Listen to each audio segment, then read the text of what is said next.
Hello everyone, आप सभी का मैथ्स एक्सप्रेसो में स्वागत है। 8.2 क्वेश्चन नंबर 1 पार्ट फर्स्ट। तो फर्स्ट पार्ट में आपको दे रखा है sine 60 degree into cos 30 degree plus sine 30 degree and cos 60 degree. ठीक है, तो आपको इसकी वैल्यू ऑब्टेन करनी है। तो आपने क्या करना है, जो आपके पर्टिकुलर टी रेशियोज हैं डिफरेंट स्पेसिफिक एंगल्स के, उनकी सिर्फ वैल्यूज यहाँ पर लानी है। तो आपने जो टेबल बनाई थी तो उसके अकॉर्डिंग साइन 60 डिग्री कितना होता है, ये होता है √3/2। कॉस 60 डिग्री होता है 1/2। साइन 30 डिग्री है 1/2 एंड कॉस 30 डिग्री है आपका √3/2। अब ये वैल्यूज यहाँ पर पुट कर दो। तो साइन 60 के प्लेस पे पुट किया √3/2, कॉस 30 है आपका √3/2, साइन 30 डिग्री हो गया आपका 1/2 and cos 60 is also 1/2। Solve करें तो √3 इंटू √3 3, 2 2 जा 4 प्लस 1 1 जा 1 एंड 2 2 जा 4। ऐड कर सकते हैं, एलसीएम इक्वल है। ऐड किया तो 3 + 1 ऐड होके आंसर आया 4 एंड अपॉन में भी 4 है, तो ये आपका डिवाइड हुआ और आंसर कितना आ गया 1। तो ये देखो कितना आसान हो गया सम। सिर्फ कब हुआ आसान, जब हमें इनकी पर्टिकुलर टी रेशियोज के डिफरेंट एंगल्स की वैल्यू पता हो। अगर नहीं पता होती तो पहले आपको पूरी टेबल बनानी पड़ती और उसमें आपको बहुत सारा टाइम देना पड़ता। इसीलिए आप इनको पहले अच्छे से लर्न कीजिए कि साइन 60, साइन 30, 45 एटसेट्रा क्या होती है। ओके, तो अब हमें स्टार्ट करने वाले हैं इसका सेकेंड पार्ट। सेकेंड पार्ट है आपका 2 tan square 45 degree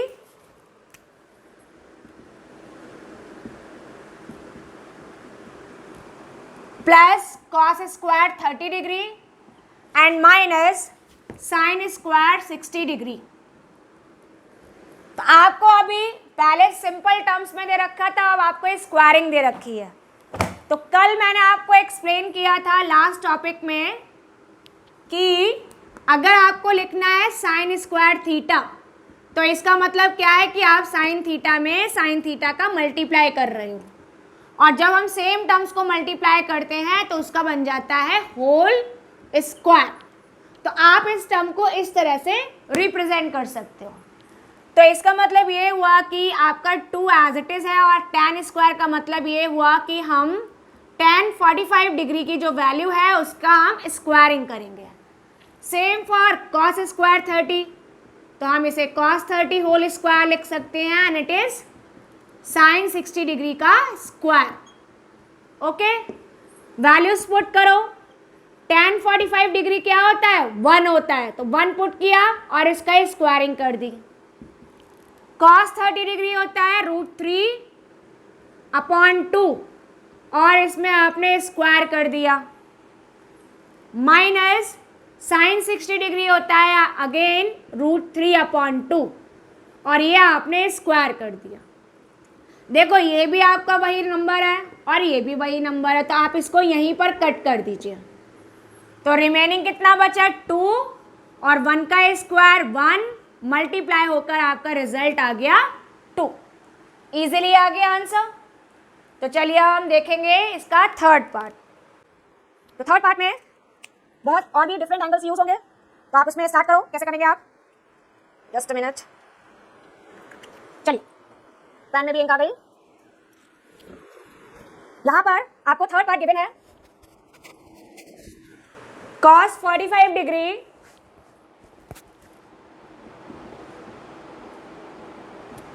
divided by sec 30 degree and plus cosec 30 degree. ठीक है, तो अब आप इसको सॉल्व करने वाले हो। तो यहाँ पर आपको cos 45 डिग्री दे रखा है, यह है आपका sec 30 प्लस cosec 30। तो इसको सिंप्लीफाई करने के लिए हम क्या करेंगे, इन टी रेशियोज की वैल्यूज पुट कर देते हैं। cos 45 डिग्री कितना होता है, 1/√2। sec 30 डिग्री, sec 30 डिग्री की वैल्यू होती है आपका 2/√3 एंड cosec 30 डिग्री की वैल्यू होती है ओनली 2।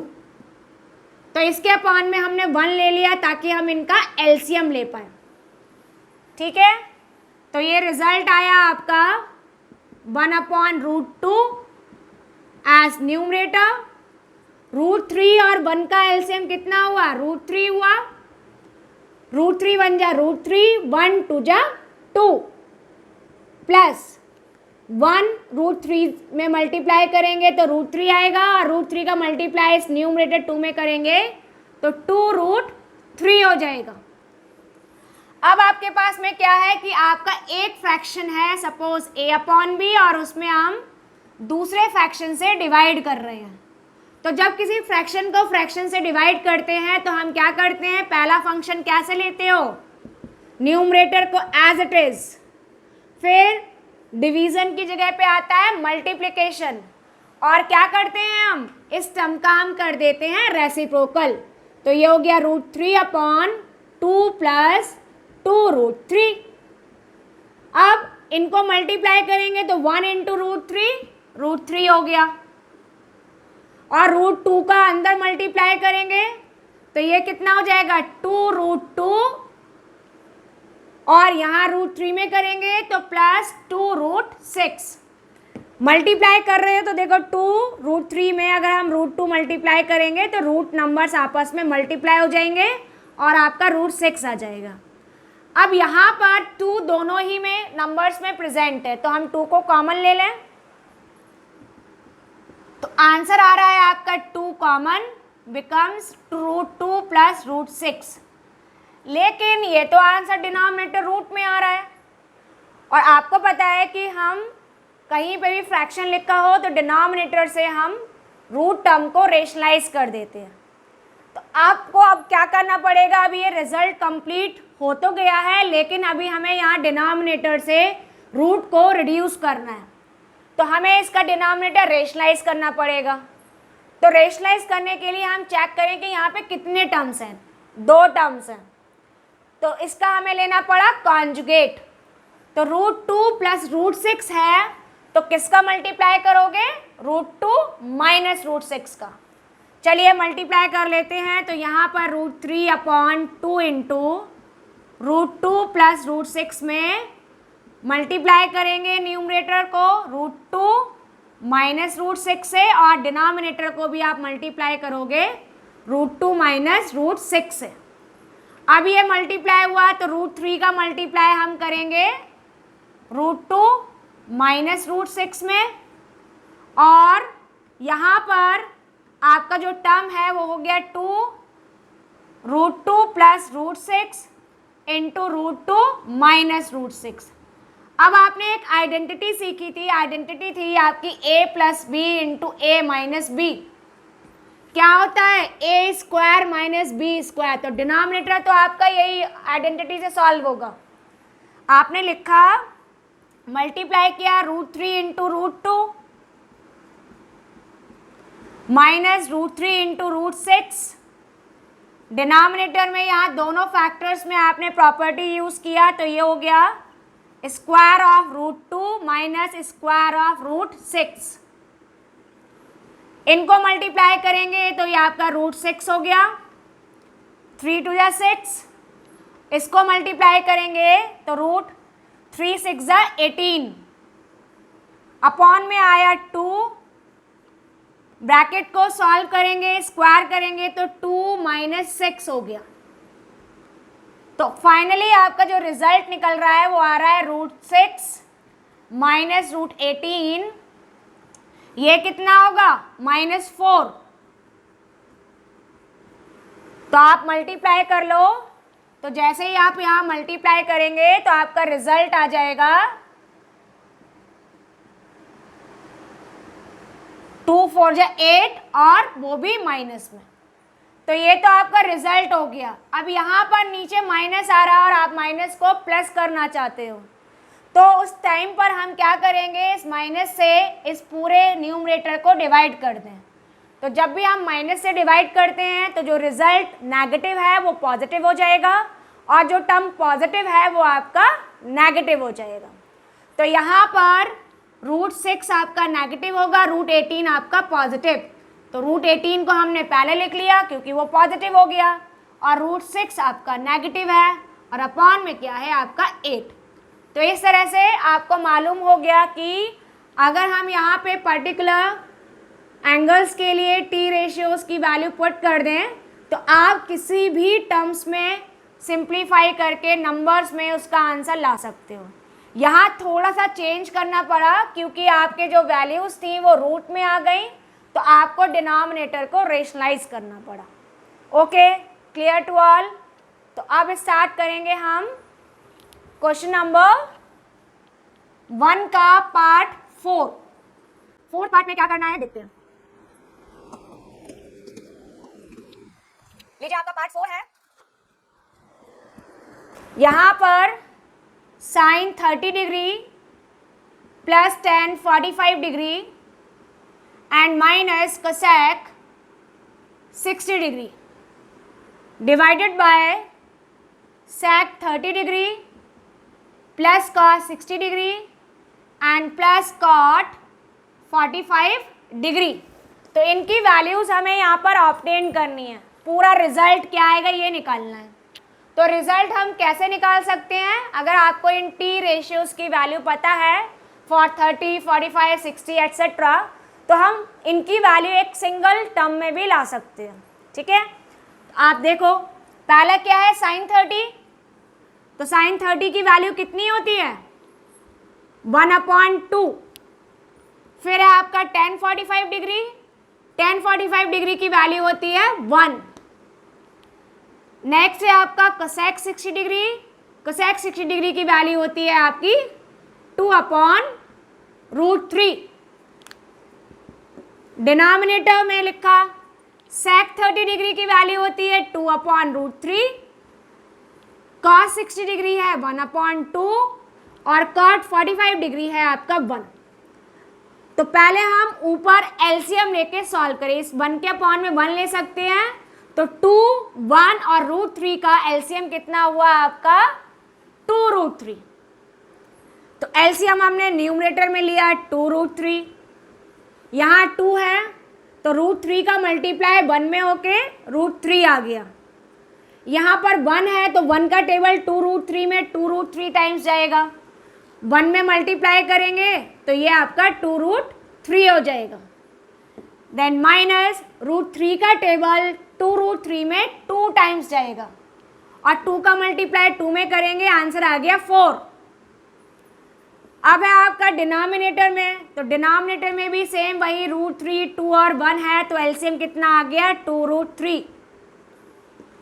अब √3 प्रेजेंट है तो इसमें 2 का मल्टीप्लाई होगा और 2 2 जा 4 आया। यहाँ 2 प्रेजेंट है तो इसमें √3 का मल्टीप्लाई होगा और आपका √3 आएगा। यहाँ 1 है तो पूरा 2√3 1 में मल्टीप्लाई होके 2√3 आ जाएगा। दोनों सेम डिनोमिनेटर्स हैं, ये आपके कैंसिल हो गए। कितना रिमेनिंग रहा √3 और 2√3 ऐड हो गया, ये हो गया आपका 3√3। ये है आपका -4। यहाँ पर भी √3 और 2√3 ऐड हो गए तो हो गया 3√3 और रिमेनिंग बचा +4। अब ये फिर से वही आ गया, फिर से आपका रेशनलाइज करना पड़ेगा क्योंकि डिनोमिनेटर में रूट टर्म प्रेजेंट है। तो हम इसमें मल्टीप्लाई करेंगे जो आपका कॉन्जुगेट होगा डिनोमिनेटर का। डिनोमिनेटर में कितना है 3√3 +4, तो इसको हमें आगे मल्टीप्लाई करना पड़ेगा 3√3 -4 से। देखिए यहाँ पर ये साइन कैसा है पॉजिटिव है तो इसका जस्ट अपोजिट साइन लेते हैं और बाकी नंबर्स एज इट इज। तो 3√3 एंड -4 का आप ऊपर नीचे मल्टीप्लाई करें। अब जब मल्टीप्लाई होगा तो ये दोनों नंबर्स एक जैसे हैं, तो ये जब सेम नंबर्स मल्टीप्लाई होते हैं तो उनका बन जाता है स्क्वायर। और ये टर्म्स आपके डिफरेंट हैं, तो ये आपने एज इट इज लिख लिया। अब यहाँ पर हम यूज करेंगे अलजेब्रिक आइडेंटिटी। एक होता है a minus B whole square is equal a square plus B square minus 2ab। और जब आपके अलग अलग फैक्टर्स मल्टीप्लाई हों डिफरेंट साइन के साथ में, a plus B into A minus B, तो ये कितना होता है आपका a square minus B square. तो ये दोनों प्रॉपर्टीज हम यहाँ पर यूज करने वाले हैं। न्यूमरेटर क्या हुआ, a minus B whole square से कंपेयर करें तो पहले टर्म का स्क्वायर हुआ plus 4 square minus 2 into 3√3 into 4, और डिवीज़न में आया आपका a square minus B square, तो यहाँ पे स्क्वायर आया 3√3 माइनस स्क्वायर ऑफ 4। सॉल्व करें इन्हें, तो 3 का स्क्वायर करेंगे 9 और √3 का स्क्वायर करेंगे 3, मल्टीप्लाई करके कितना आएगा 27। तो 3√3 का होल स्क्वायर होगा 3√3 इंटू 3√3, 339 और √3 इंटू √3 3, तो 9 3 जा 27। ओके, प्लस 4 4 जा 16, इनको मल्टीप्लाई करें तो 2 3 जा 6 और 6 4 जा 24, और ये रूट नंबर है तो इसलिए रूट नंबर को इसके साथ में सेपरेट लिख लिया। ओके, डिनोमिनेटर में अभी आपने स्क्वायर किया था 3√3 का 27 और 4 का 16, इन्हें ऐड कर लें तो 7 प्लस 6 हो गया 13, 1 carry, 2 plus 1 3 and 1 4, minus 24√3 upon, यहाँ हम सब्ट्रैक्ट करेंगे तो 7 से 6 गया 1 एंड 2 से 1 गया 1। ये हो गया आपका आंसर। यहाँ पर हम 24√3 को 43 में सब्ट्रैक्ट नहीं कर सकते because both are unlike terms, एक के पास में रूट है और दूसरे के पास में नहीं है, तो आप इनको सब्ट्रैक्ट नहीं कर सकते। तो ये हो गया आपका फोर्थ पार्ट कंप्लीट। अब है आपका लास्ट पार्ट, आपका क्वेश्चन नंबर 1, तो हम उसको नोट डाउन करेंगे।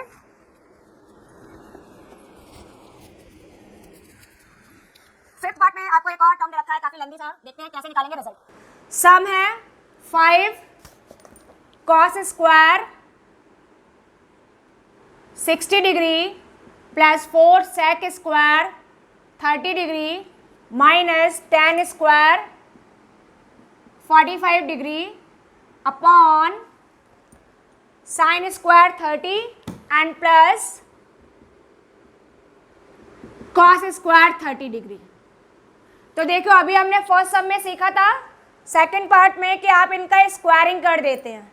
तो कैसे आपने लिखा, इट इज 5 cos 60 वैल्यू होती है 1/2 और आप इसका स्क्वायर कर दो, प्लस 4 sec 30 डिग्री वैल्यू है आपकी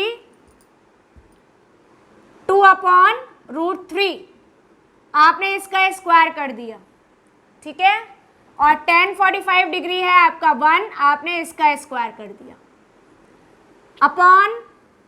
अपॉन में आया sin स्क्वायर 30, तो sin 30 डिग्री वैल्यू लिखेंगे 1/2 स्क्वायरिंग की, cos स्क्वायर 30 डिग्री मीन्स √3/2 और इसका भी आपने स्क्वायर कर दिया। ऊपर सॉल्व करें तो 5 इंटू 1/2 का स्क्वायर हुआ 1/4 प्लस 4 इंटू 2 का स्क्वायर 4 एंड √3 का स्क्वायर 3 माइनस 1। डिनोमिनेटर में लिखेंगे तो 1 का स्क्वायर 1, 2 का स्क्वायर 4 प्लस √3 स्क्वायर 3 एंड 2 का स्क्वायर आपका 4 हो गया। अब इन्हें हम सिंप्लीफाई करके लिखें तो आपका रिजल्ट होगा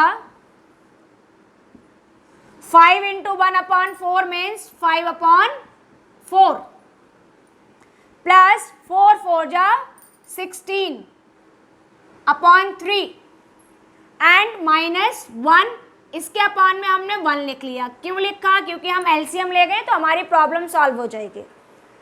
यहाँ दोनों ही डिनोमिनेटर सेम है तो इनको आप ऐड कर लेंगे एज इट इज 1 + 3। न्यूमरेटर में आपके नंबर्स हैं 4 3 1, 4 3 1 का एलसीएम निकालोगे तो कितना आएगा आपका 12 आएगा, ठीक है।